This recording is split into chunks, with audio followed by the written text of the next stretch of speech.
transparent objects and so forth. The shadow samples. This is so our shadows, how much quality our shadows have. I'm not sure.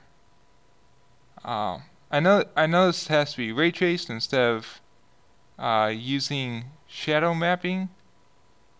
So I can't say too much about it. But if we turn this down, our shadows will start looking pixelated and not very good.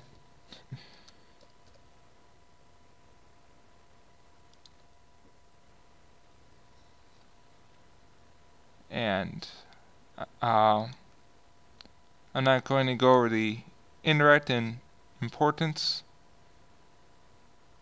I also don't really know what the bias is in this case without a manual in front of me. But yeah. And then the number of render threads. So depending on how many threads you have on your computer and any limitations by the plugin, set this to like 4.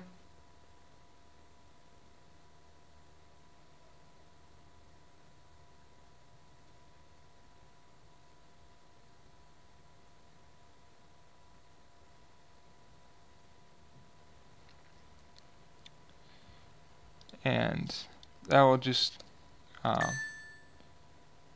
say how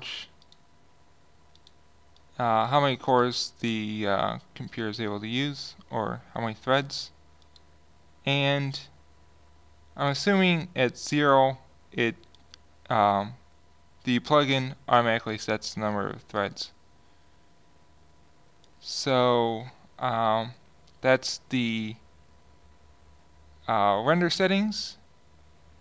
And next we'll take a look at the render passes. Alright, and grab our Atom output channel, and we'll try to put it on our OBJ. But we get this error that says it needs to be on a pre-comp. So I'm going to grab everything here, and our light, and pre-compose this. So pre-comp, and yeah.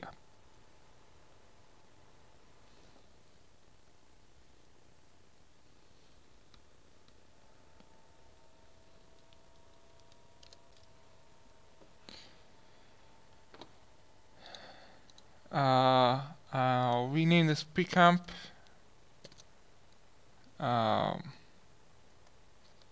AK for AtomKraft, and open it up.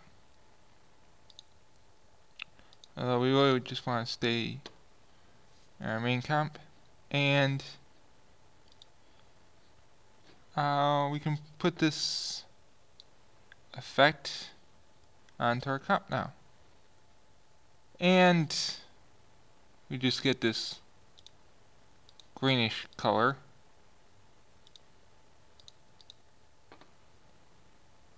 Because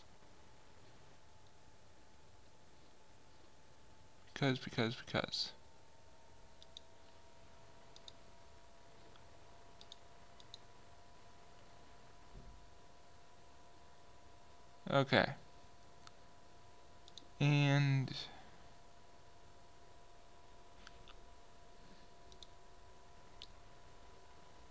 move the camera up.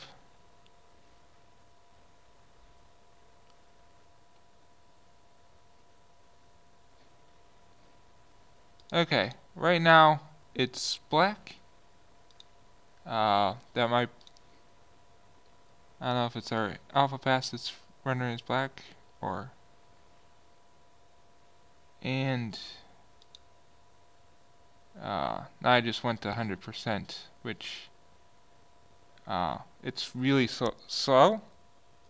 So I'll just pause the video again. Oh, wait, there we go.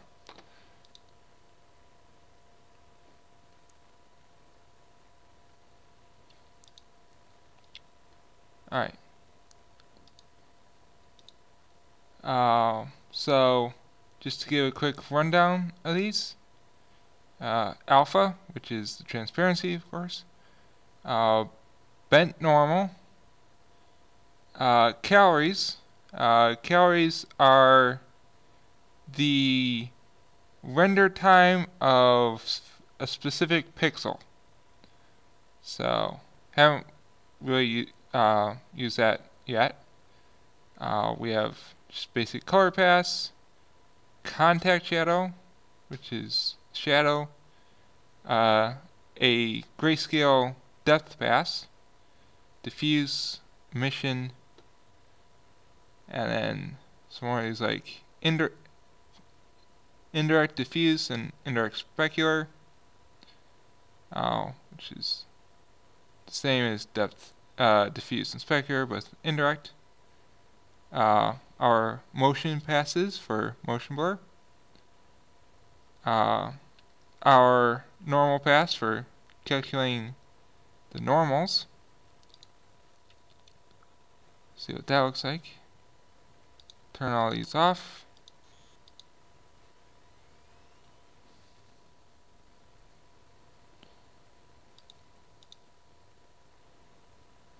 And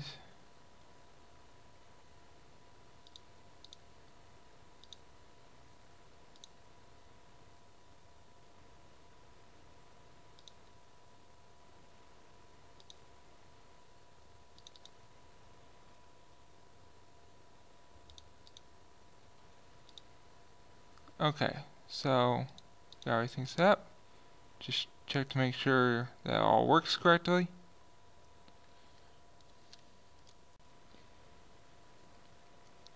Okay, and we see that our render does look correct.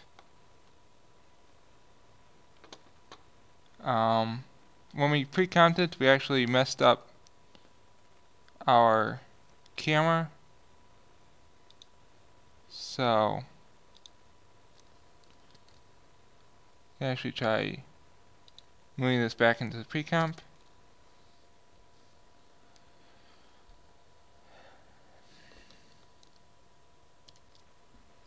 Okay, and so then we just get a black render again.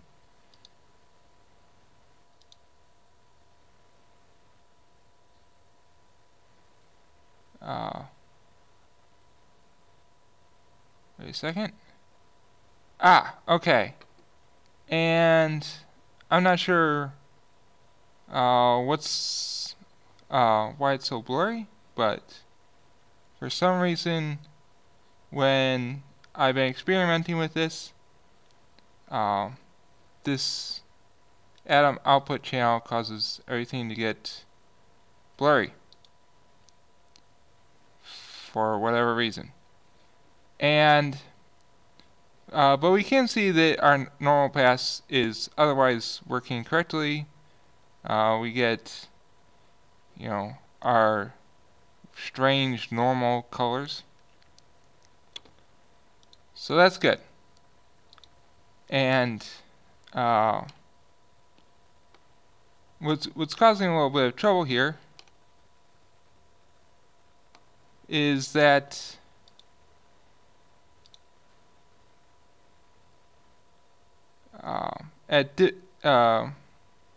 our render does not automatically update. So if I change this to depth pass, nothing happens. We have to actually kind of force a re-render using some other method.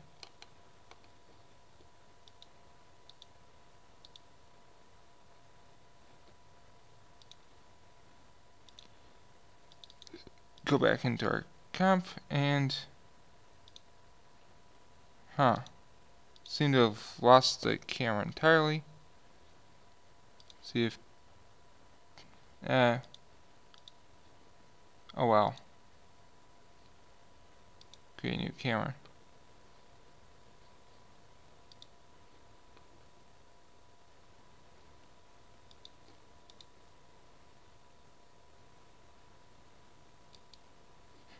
Yeah. Anyway.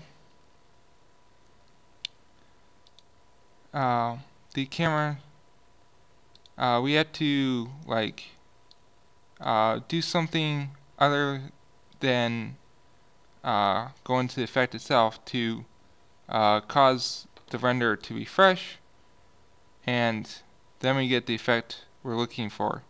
Very hard to use. Hopefully that issue will be fixed soon, and then we can just use the output channel or the passes in a practical way.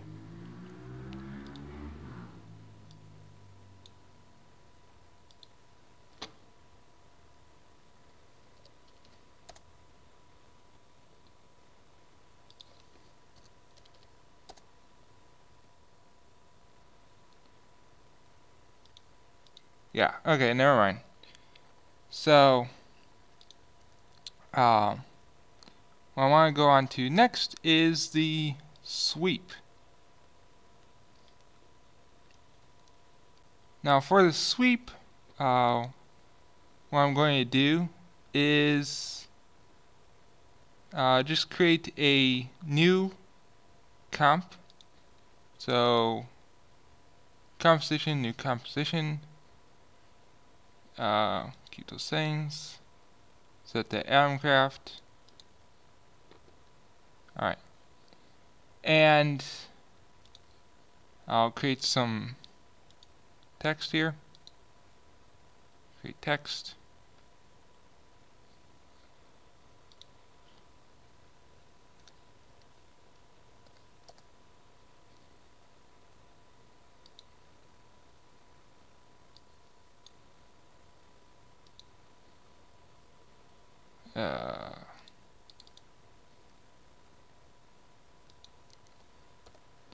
Okay. Delete that. Try again. There we go. And AtomKraft.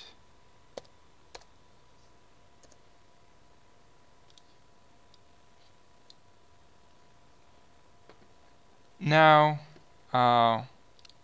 we would normally try to extrude this into a 3D object using the new CS6 tools, but for one, we don't have those, and